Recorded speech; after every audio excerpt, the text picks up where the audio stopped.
যে তিনটি কাজের জন্য আমাদের ঘরে বরকত আসে না, আজকে আমি এমন তিনটি কাজের বিষয়ে আলোচনা করব। যে তিনটি কাজ যে ঘরে হয় সে ঘরে কখনো বরকত আসবে না।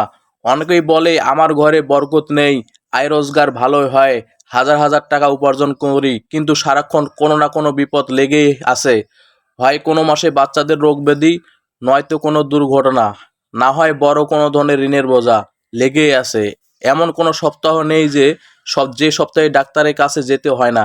আর এইসব কারণে আয় রোজগার হওয়া সত্ত্বেও মাস শেষে অভাব অনটন দেখা যায়। আমরা জানি না কি কারণে বরকত চলে যায়, তাই আমরা সেই সব কাজ করে বসি, যার ফলে আমাদের ঘরে বরকত থাকে না। তাই আমি আপনাদেরকে এমন তিনটি কাজের বিষয়ে বলবো যে সমস্ত কাজের জন্য আমাদের ঘরে বরকত চলে যায় আর ফেরত আসে না। সেই সমস্ত কাজ হলো: নাম্বার 1, মিথ্যা কথা বলা। যে ঘরের লোকজন মিথ্যাবাদী সে ঘরে বরকত দূর হয়ে যায়। আর মিথ্যা এমন একটি অপরাধ, যে মিথ্যা বলে সে নানা রকম গুনাহে লিপ্ত হতে পারে। আর এইসব গুনাহ আর অপরাধের কারণে তার ঘর ওর জীবন থেকে বরকত চলে যায়। এক ব্যক্তি নবী করিম সাল্লাল্লাহু আলাইহি সাল্লামের কাছে আরজ করলো, ইয়া রাসূলুল্লাহ, আমি অনেক গুনাহ ছাড়তে চাই কিন্তু পারি না। তখন নবী করিম সাল্লাল্লাহু আলাইহি সাল্লাম বলেন, তুমি শুধুমাত্র মিথ্যা কথা বলে ছেড়ে দাও, তখন দেখবে তোমার সব অপরাধ আস্তে আস্তে তোমার থেকে বিদায় নিয়েছে। যখন সে মিথ্যা কথা বলা ছেড়ে দিয়েছে, তখন তার আস্তে আস্তে সকল কুঅভ্যাস দূর হয়ে গিয়েছে। সুতরাং মিথ্যা হলো সকল অপরাধের প্রথম পদক্ষেপ। মিথ্যা থেকে বাঁচতে পারলে অনায়াসে আপনি অনেক গুনাহ থেকে বাঁচতে পারবেন, এবং এর ফলে মহান আল্লাহ রাব্বুল আলামিন আপনার ঘরে রহমত ও বরকত নাজিল করবে। এবার আমি আসি দ্বিতীয় কাজ নিয়ে। দ্বিতীয় কাজটি হলো, আল্লাহ প্রদত্ত নিয়ামত ও রিজিকের সাথে বেয়াদবি করা যাবে না। এখন আপনি ভাবতে পারেন, আল্লাহর নিয়ামত রিজিকের সাথে মানুষ কিভাবে বেয়াদবি করে। বেয়াদবি মূলত আমরা করি অপচয়ের মাধ্যমে। অপচয় যারা করে তাদের ঘর থেকে বরকত চলে যায়।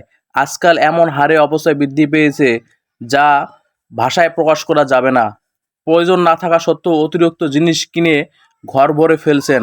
এছাড়া গৃহস্থালির খাবার দাবার থেকে শুরু করে প্রয়োজনের অতিরিক্ত খাবার রান্না করা, অথবা পচা বাসি হওয়ার পর তা ফেলে দেওয়া, এছাড়া অযাচিত খরচ বাড়িয়ে দেওয়া, এগুলো অত্যন্ত রকমের ভয়ঙ্কর রকমের কুঅভ্যাস।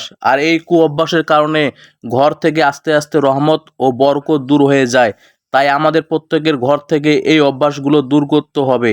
আমরা সারাদিনে কত খাবার নষ্ট করি, একটাবার ভেবে দেখেছেন কত মানুষ অভাবগ্রস্ত আছে এই পৃথিবীতে? আয়োজন করা হয় বেশি আর খাওয়া দাওয়া হয় কম, তাই অপচয় হয় বেহিসাবি।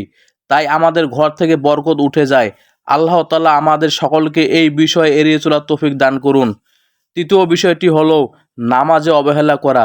যারা নামাজ না পড়ে আয় রোজগার কামনা করছে, তারা বোকার সাম্রাজ্যে বসবাস করছে।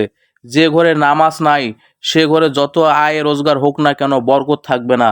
রাসূল পাক সাল্লাল্লাহু আলাইহি সাল্লাম বলেছেন, ফজরের নামাজ মানুষের আয় রোজগারের বরকত দান করে। অন্য একটি হাদিসে আছে, 5 ওয়াক্ত নামাজ 5টি ফজিলত। নাম্বার 1, ফজরের নামাজ না পড়লে চেহারার উজ্জ্বলতা নষ্ট হবে। নাম্বার 2, ফজরের নামাজ না পড়লে রুজির বরকত কমে যাবে। নাম্বার 3, আসরের নামাজ না পড়লে শরীরের শক্তি কমে যাবে। নাম্বার 4, মাগরিবের নামাজ না পড়লে সন্তানাদি কোনো উপকারে আসবে না।